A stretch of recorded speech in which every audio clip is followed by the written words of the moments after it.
Hey, Dr. Jerry Williams, Urgent Care 24/7, here to talk to you about vitamin B12. Now, look, I'm going to be looking down at my notes because we've got a lot of really important information I want to cover today. I want to make sure I don't leave anything off. So we're going to get started right now. First of all, vitamin B12, also known as cobalamin. It's a water-soluble vitamin that's really important in metabolism. So there are 8 B vitamins, and it's a cofactor that in DNA synthesis, which is incredibly important, fatty acid and amino acid metabolism. So it's really hard to come up with one component of cellular function that vitamin B12 isn't critical in.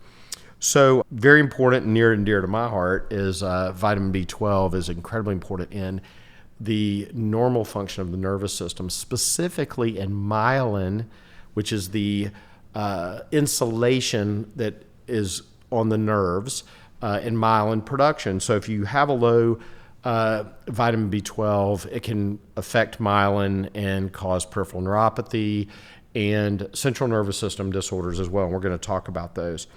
Vitamin B12 is also incredibly important in the maturation of, or the complete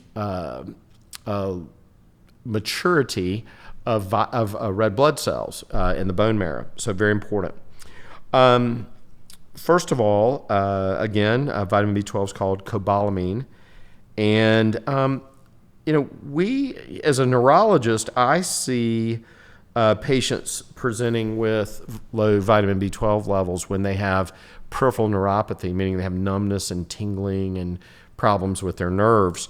One of the first things we do is we check a vitamin B12 level, and frequently we'll see those levels are low. So you kind of wonder, well, how do people get low vitamin B12 levels? Well, typically there's a problem with impaired absorption of the vitamin due to a loss of what's called gastric intrinsic factor, which is a substance that has to bind to the vitamin B12 to allow your body to absorb the vitamin.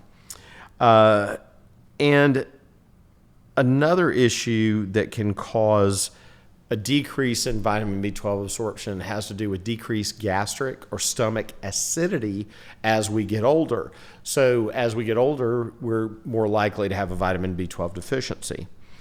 So one of the things that can cause a vitamin B12 deficiency that can actually be iatrogenic or caused by a doctor is if you're on a medication that decreases the acid secretion in your stomach, specifically a proton pump inhibitor or an H2 blocker. So medications like Pepcid or Tagamet or previously Zantac, which has been taken off the market. Anyway, any of those medications that are considered antacids increase your risk for vitamin B12 deficiency. And there's a ton of people on those medications, so that puts you at increased risk, so you need to keep an eye on that. When we see someone with a vitamin B12 deficiency, as I mentioned, they'll have a peripheral neuropathy, which is sick nerves in their legs and arms. Typically affects the legs before the arms because they're farther away from the central nervous system. They also can get pernicious anemia, which is where you have a low blood count, but it's a megaloblastic anemia. And let me explain what that means. It means that the red blood cell is larger than normal. And that can be a sign of a vitamin B12 deficiency. And folate levels in an individual can affect the course of pathological changes and can affect how B12 deficiency occurs. So if you have a vitamin B12 deficiency and a folate deficiency, it can change how things present. And your doctor will be able to discern that by getting a vitamin B12 level on you, plus looking at your CBC to see how your blood cells, if they're small, medium, or large, and so forth. Hey, this is Dr. Jerry Williams with Urgent Care 24/7.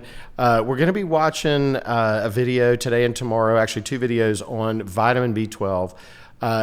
Such an important topic, and it really encompasses so much that the video was actually over 11 minutes long. So we're going to break it into two pieces for you, but I would encourage you to watch both videos over the next 2 days, because if you watch one without the other, you're going to miss some really important information. But again, it was over 11 minutes, so we wanted to make sure we broke it into two pieces so it would be more easily digestible, no pun intended. So please be sure to watch today's B12 Part 1 and tomorrow's B12 Part 2. I'm Dr. Jerry Williams with Urgent Care 24/7. Life is 24/7, and so are we.